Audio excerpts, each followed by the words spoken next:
Hello friends, welcome back to our channel Rajabi's life style. இன்றைக்கி நம்ம சேனலில் பார்த்தீங்க அப்படின்னா கிட்ஸுக்கு சளி பிடிச்சிச்சு அப்படின்னா நம்ம ஹாஸ்பிட்டல் போகாமல் வீட்லேயே இருக்கிறத வச்சு நம்ம எப்படி சரி பண்ணலாம் அப்படின்னு சொல்லி பார்க்க போகிறோம். இப்போ வாங்க நம்ம வீடியோக்குள்ளே போயிடலாம். வீடியோக்குள்ளே போகிறதுக்கு முன்னாடி நீங்கள் இப்போ தான் நம்ம சேனலை ஃபர்ஸ்ட் டைம் பார்க்குறீங்களா, ப்ளீஸ் சேனலை சப்ஸ்கிரைப் பண்ணி அப்படியே பக்கத்தில் இருக்க பெல் ஐக்கானும் கிளிக் பண்ணிக்கோங்க. அப்போ தான் நெக்ஸ்ட் வீடியோஸ் போடுறப்ப உங்கள் மொபைல் நோட்டிஃபிகேஷன் வரும். அப்போ தான் நீங்கள் என்னோட வீடியோஸை மிஸ் பண்ணாமல் பார்க்க முடியும். இப்போ வாங்க நம்ம வீடியோக்குள்ளே போயிடலாம்.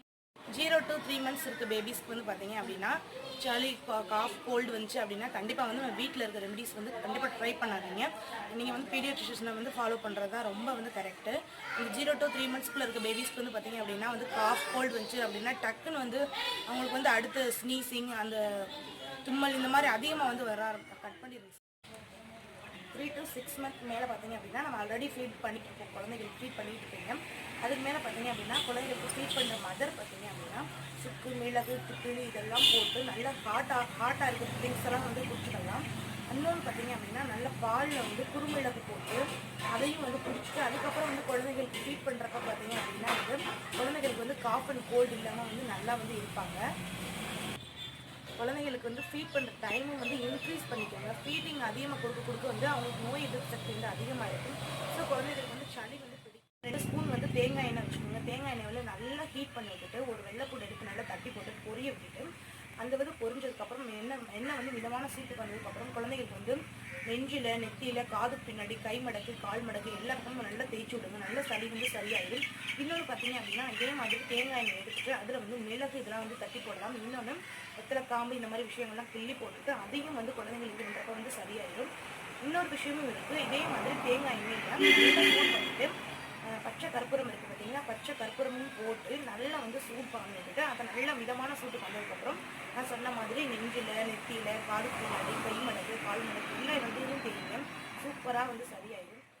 இன்னொரு விஷயம் பார்த்தீங்க அப்படின்னா அதே மாதிரி எண்ணெயை நல்லா காய வச்சுட்டு அதில் கொஞ்சமாக மிளகு போட்டு வெள்ளைப்பூடு போடலாம். அப்புறம் வெத்தலை காம்பு இருக்குது பார்த்தீங்கன்னா அதை பிச்சு போடலாம். கொஞ்சம் சின்ன துண்டு இஞ்சி இருக்கும் அதையும் போடலாம்.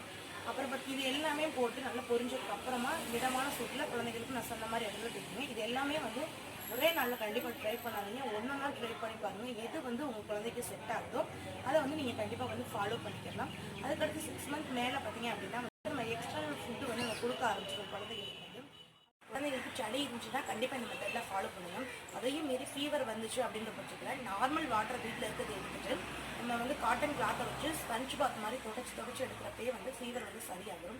ஸோ தொடச்சி எடுக்கிற அந்த இதில் சரியாகலை அப்படின்ற பட்சத்தில் கண்டிப்பாக நீங்கள் பீடியாட்ரிஷியனுக்கு போங்க. ஏன் அப்படின்னா குழந்தைங்களுக்கு ஃபீவர் இன்க்ரீஸ் ஆச்சு அப்படின்னா ஃபிக்ஸ் வர ஆரம்பிச்சிடும். ஸோ அதனால தான் சொல்கிறேன். குழந்தைங்க தொட்டியில் படுத்துருக்கப்பே நம்ம இன்னொரு விஷயமும் ஃபாலோ பண்ணலாம். ஆவி பிடிக்கிற மாதிரி விஷயங்களும் கண்டிப்பாக குழந்தைங்க ஃபாலோ பண்ண மாட்டாங்க. ஸோ அந்த மாதிரி இருக்க குழந்தைங்களுக்கு நம்ம என்ன பண்ணலாம் அப்படின்னா நல்லா கொதிக்கிற தண்ணியில் நல்லா இந்த மாதிரி ஒரு கைப்பிடி அளவுக்கு துளசி எடுத்துக்கோங்க. ஒரு கைப்பிடி அளவுக்கு கற்பூரி வலி எடுத்துக்கோங்க. ஒரு கைப்பிடி அளவுக்கு வெத்தலை எடுத்துக்கணும். நல்லா கொதிய வச்சுட்டு அது கூட ஓமம் சேர்க்கணும் அப்படின்னாலும் நீங்கள் சேர்த்துக்கலாம். நல்லா கொதிய வச்சுட்டு ஒரு சின்ன ரூமில் குழந்தைகள் அன்றைக்கும் தொட்டிலில் தூங்க போடுங்க. தொட்டிலையோ பெட்லேயோ தூங்க போட்டீங்க அப்படின்னா சின்ன ரூமாக இருந்துச்சுன்னா அந்த ரூமில் நீங்கள் கீழே பக்கத்தில் வச்சுட்டு அந்த ரூமை பூட்டிடுங்க. அந்த வாசம் அந்த ரூம் ஃபுல்லாக பரவும். ஸோ அவங்களும் சுவாசிப்பாங்க. ஸோ அதன் மூலயம் இந்த காஃப் அண்ட் கோல்டு குழந்தைகளுக்கு சரியாகிடும். அடுத்து என்ன பண்ணலாம் அப்படின்னு பார்த்தீங்கன்னா ஓமம் இந்த மாதிரி விஷயங்கள்லாம் நல்லா லைட்டாக ஃப்ரை பண்ணிவிட்டு பவுடர் மிக்சியில் போட்டு நல்லா பவுடர் பண்ணிவிட்டு ஒரு துணியில் கட்டி நீங்கள் அந்த ரூமில் வைக்கலாம். இல்லை குழந்தைங்க இருக்க இடத்துல நம்ம இப்படி குழந்தைங்க மடியில் வச்சுக்கணும் அப்படின்னா அந்த துணியை இந்த கையில் பிடிச்சி அந்த வாசம் அவங்க இந்த நோட்டில் சுவாசிக்கிற மூலம் பார்த்தீங்க அப்படின்னா நல்லா அவங்களுக்கு க்யூர் ஆயிடும். அதுக்கப்புறம் பார்த்தீங்க அப்படின்னா 6 மாதத்துக்கு மேலே இன்னும் குழந்தைகளுக்கு 6 மாதத்துலேருந்து 5 வயசு குழந்தைங்க இல்லை பெரிய குழந்தைங்க வரைக்கும் கூட நம்ம இந்த விஷயங்களை ட்ரை பண்ணலாம். என்னன்னு சொல்லி பார்த்தீங்க அப்படின்னா தண்ணி நல்லா கொதிக்க வச்சுட்டு அதில் கொஞ்சமாக டீ தூள் போட்டுக்கோங்க. டீ தூள் அப்புறம் ஒரு கைப்பிடி அளவு கூட வச்சுக்கோங்க. ஒரு கைப்பிடி அளவுக்கு ஒரு தூதுவளை சேர்த்துக்கோங்க. ஒரு கைப்பிடி அளவுக்கு துளசி, ஒரு கைப்பிடி அளவுக்கு கற்பூரவள்ளி இந்த மாதிரி சேர்த்து நல்லா கொதிய வச்சு அப்படியே வச்சுருங்க. வச்சுட்டு நைட்டு ரெடி பண்ணி வச்சுட்டீங்க அப்படின்னா மார்னிங் எழுந்திரிச்சு இந்த தண்ணி நல்லா இந்த சாறு எல்லாமே அந்த தண்ணியில் இறங்கிடுச்சு. ஸோ இந்த தண்ணியை ஒரு 1/2 டம்ளர் அளவுக்கு ஊற்றிட்டு அதில் நீங்கள் என்ன சர்க்கரையோ நாட்டு சர்க்கரையோ பொடிகளோ போட்டு அதில் பால் ஆட்டி நம்ம பெரியவங்க வரையும் வந்து கொடுக்கலாம்.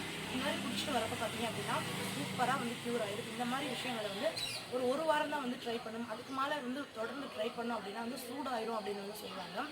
அப்புறம் இன்னொரு விஷயமும் கூட இருக்குது. நம்ம வந்து தண்ணி வந்து ரெடி பண்ணி வச்சுருக்கோம் பார்த்தீங்களா, குழந்தைகளுக்கு வந்து வார்ம் வாட்டர் ரெடி பண்ணி வச்சுருக்கோம். அந்த வாட்டரில் கொஞ்சம் வந்து துளசி போட்டே வந்து கொதிக்க வச்சுருங்க. குழந்தைங்க எப்போ தண்ணி கேட்டாலுமோ குழந்தைங்களுக்கு சாப்பாடு கொடுக்குறப்பே வந்து இந்த மாதிரி வந்து தண்ணியை வந்து நம்ம கொடுக்குறப்ப அந்த காஃப் கோல்டு வராமல் வந்து நம்ம ஈஸியாக வந்து தடுக்கலாம். இந்த மாதிரி தான் வந்து நான் வந்து என்னோட குழந்தைக்கு வந்து ஃபாலோ பண்ணிக்கிட்டு இருக்கேன். கண்டிப்பாக அந்த விஷயங்களை நீங்களும் ட்ரை பண்ணி பாருங்கள். அந்த விஷயம் எல்லாமே உங்களுக்கு யூஸ்ஃபுல்லாக இருந்துக்குன்னு நினைக்கிறேன். இந்த வீடியோ உங்களுக்கு பிடிச்சிச்சு அப்படின்னா லைக் பண்ணி ஷேர் பண்ணிக்கோங்க. மறந்துடாமல் என்னோட சேனலை சப்ஸ்கிரைப் பண்ணிக்கோங்க. தேங்க்யூ ஃபார் வாட்சிங்.